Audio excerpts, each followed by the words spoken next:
All right, Coach. It's been a few hours since the exciting game for you guys. Your thoughts, having probably seen the game, and just emotions after a really tough loss last night to UCSB. Yeah, we spent a couple hours last night, the coaching staff meeting and discussing, and really what we try to look at is, what things just come down to what kind of control you have and what kind of controls you don't have. And sometimes you don't have too much control. You look at some of the situations we ended up in with Drake UU at the free throw line with 2 technicals and then his own.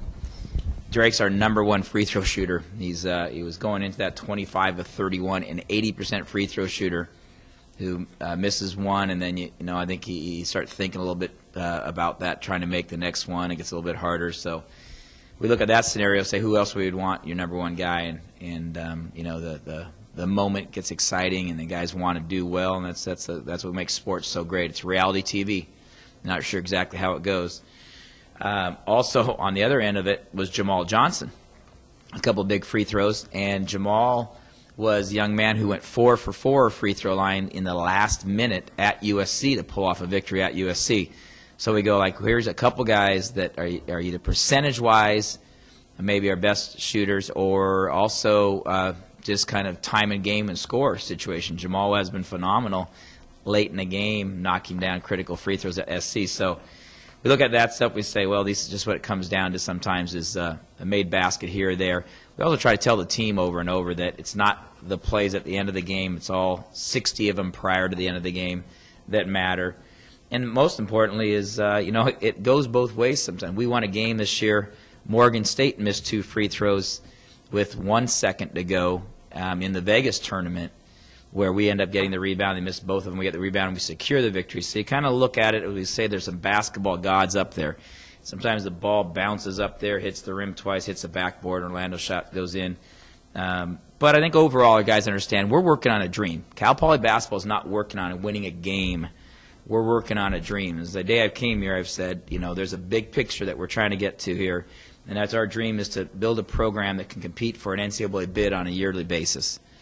And I think that what we've done in the last 2 years is elevate the program from a last place team to a highly competitive 15-15 team, a 500 record, to now a team that's competing with the #1 teams in the conference on a nightly basis for an opportunity to compete in a Big West tournament and have that at-large bid. So I think we were able to put the things in perspective, that it's a game. It's absolutely a game we want to win, but we're working on a dream. It's a bigger picture, and our guys get that, and I think that's been kind of reiterated to them enough times that they get it. Yeah, I mean, obviously the fans in the stands. I mean, because you bring up the free throw shooting. I mean, that's the thing I think sticks out. Being in the stands yesterday or in the crowd. I think it's 22 of 44 in the last 2 games, both of those home games in your home gym. So I mean, how do you make sure this doesn't snowball and it starts getting into a psychological effect? Because I mean, we know you're a very low-scoring team. The games are close. Every game's been seemingly close this year, and these are critical, parts of the game that could, win you the game. So how do you stop it and make sure that it doesn't become a snowball issue? The biggest thing is you got to put it in perspective, because if you said you don't want it to become a psychological issue, it's the ebb and flows of the 2 games. You don't think about the game, the 5 games before that you maybe shot 75%, or the games that you've made the free throws to win. So it happens back to back. Is that you want to address things, you just don't want a knee-jerk reaction. I don't think there's any successful business or decisions that are made off of knee-jerk reactions where you over-evaluate and you over punctuate a certain point until it gets to the point that they do get in their head. So you got to tighten some things up here and there. We put a lot of time into it every year and every day, but you don't all of a sudden allocate half a practice to it. Now you have elevated something to a new level. And I think that the biggest thing is trying to get into routines and stay into routines and address things as it goes on, but not don't freak out. It's a couple of missed free throws down the stretch. Goes both ways from given nights, but we definitely want to get better at it. Last week you said it's one game. You didn't want to put too much emphasis on it. If you win, it's not like you've won the Big West. If you lose, It's not like the season's over. So I guess knowing that, I mean, is that the point you were trying to really emphasize after the game yesterday, last night and today? So, and I try not to come up with media you know, captions or little thing. I try to come up with something that we actually talk to our team about. You know, we front load our conversations. I mean, we've talked about this throughout Christmas break. As conference comes in, we have conference goals. Last year we were 4-4, finished second place in conference, and I think that was because we have certain goals that are on our wall that we look at that kind of stay there for the year. We look at that, say so it's an X. We get take an X on a W. We X out our calendar and certain goals that we have established. So I think that our guys have definitely showed that emotional stamina, maturity that is so important to be successful in athletics. Is, you know, hey, yes, we lost a tough one. Yes, we missed a shot. Yes, guys struggled from the field or guys struggled from the line. But the great thing about team is teams really are there. It's really easy to be, you know, popular when you make a shot. The team is there when you struggle from the free throw line or you miss a game-winning shot. That's what coaches and team. That's what makes sports great, to be on a team, because only those guys on that team, those coaches, feel that same kind of internal support and joy. And once you have with success, anybody can be. We say it over and over.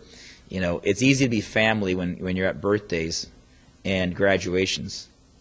It's family support and team support is really more important at the funerals and, you know, when someone lost their job. And so that's what we kind of look at. You know, you feel, you know, guys go in the locker room, they feel like they lost their job. You know, feel like they're at a funeral. But that's when the team, the coaching staff really gets in there and realize, hey, we got a big picture here. It's a big, long season, and we kind of really rally amongst each other. I think that's what bonds great teams together, is not the successes. It's the setbacks that galvanize a team together. Hence, when we say we pack our snowball a little tighter, we become a little tighter-knit group, and then we say, okay, let's rally up. We're going down to Long Beach for a big game against an undefeated conference team right now. Yeah, you know, you guys lost in similar fashion last year to UCSB, as we know, and then I think it was like 6 straight wins after that. Mm-hmm. So you guys have shown, because it's a fairly similar team to last year. So you've shown that you can do it, and I would imagine that's what you're again emphasizing, that this isn't the end of the world here. I mean, right. I'm sure you're hoping to have history recreated in a similar fashion this time. Yeah, around. but again, we're even on the positive side. We're not trying to go win 6 in a row. We're trying to win 1. You know, you can't win a 6-game winning. You can't put together a 6-game winning streak. You only can put together 1-game winning streaks. You have to win each game to make that streak. You can't. It's not a chunk of like, hey, let's go win 6 in a row. No, let's win 1 game. And if you really look at it from the best way, is let's play well again. I mean, in the press conferences today isn't talking about, yeah, you guys fell apart. You're down by 13, and it just got worse, and we lost by 28. And we're down by 13. We made some adjustments with personnel and a way to attack some of their zone, and suddenly it was chopped down that we came climbing back into the game with a minute to go and took the lead. So I think there's much more positive to look at from that. Say, let's build upon that. Let's take that same mentality to Long Beach and make the adjustments, find what guys fit what night. So that's a big part of what we're trying to do. Well, talk to us about Long Beach State. We know they had a very competitive game yesterday with Irvine, but I mean, you know, they're the pre-conference favorite. They had a very tough non-conference schedule, as we know, as well. You bet. What kind of a challenge will it be on Thursday for you guys? Well, I mean, they present all the challenges in the world. They're long, they're skilled, they're athletic, but I think the thing that they do best, they play well together. I mean, the thing that they've got is 100 games under their belt that are together. I mean, they have great team chemistry. Those guys have been, I think 4 of them have been starting together since their freshman year, over 100+ games in that combination. I think that's when I look at Long Beach State, outside of great players and athleticism and playing in the pyramid and a great facility and all that stuff. I go I have a ton of respect for teams that play well together. I like guys that pass and share the basketball, that play defense, that take on challenges, and I think that's great for the conference. And I think it's great for basketball. And you look at teams like that they got in there as freshmen, they built them, developed them. I think that's great. And I think we like that kind of challenge. I mean, our team has been built with that all year. We've played some pretty darn good teams ourselves, and some top 25 teams in St. Mary's and UNLV. DePaul's a very good team. We look at the talent we're playing against, and we go, okay, we're prepared as we were last night against a very good Santa Barbara team. That we don't get too down over the score or over the loss. It's going to be a great game. I think our guys will. I don't even think about it anymore. I don't think about what do I got to do to rally them up. They'll be rallied up. They'll be down lifting weights, shooting, be ready to go. They're far more resilient than most people realize. That 18, 19, 20-year-old brain, boy, that thing goes and boop, they're ready to go. It's next day, next play, and rarely do I have to ever give them any kind of Newt Rockney motivational speeches. They're ready to go. Coach, how is it you're looking at this week? 3 games in 1 week to start off conference play. Is it a good thing, bad thing? It is a good thing. It's a good thing in my mind because we want 3 games in 3 days.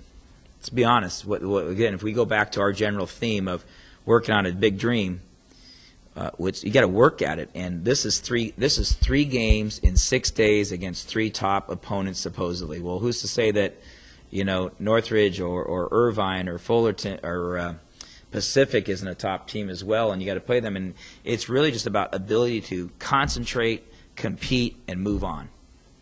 Because if you're going to go to the tournament, you've got to go to the tournament, and you're going to play a very good team in the first round, a very good team in the second round, a very good team in the third round, and it's being able to do that 3 games in 3 days. This is 3 games in 6 days. And, scouting reports are quick, rest and recovery are quick, endurance challenges are quick, so Long Beach State, if they only have one weakness, is they probably aren't playing their bench a lot, and they play 6 guys. They have their 6th man was actually held out of the game yesterday, so they're even a little bit shallower than they have been in the past. They got some good players on the bench, but they're not a ton of experience coming off the bench right now. So you're looking at 35 minutes a night from their top 5 guys. Gotcha. Thanks. Yeah. David. One more question. Sure. Since we won't see you, just talk to us about Fullerton. I know they're 2-0, first place, high-scoring team. So not looking at past them, but just past Long Beach, but just right. I'll be Fullerton with Fullerton. To be quite honest, I have not seen one tape on them. We just shifted over. I caught Long Beach on television for 1 game in where they were in Hawaii. And so that's all I've seen. And now, obviously, I'm getting quite caught up on Long Beach over the next 24 hours. But I very rarely will see another opponent until the other one's done. So with Fullerton, simply know their scores, know that they have a ton of transfers, very athletic, very aggressive, experienced coach, obviously. And Bobby Burton's been there for a while, has had success, and they're playing very well. So just know that it's going to be a really good team.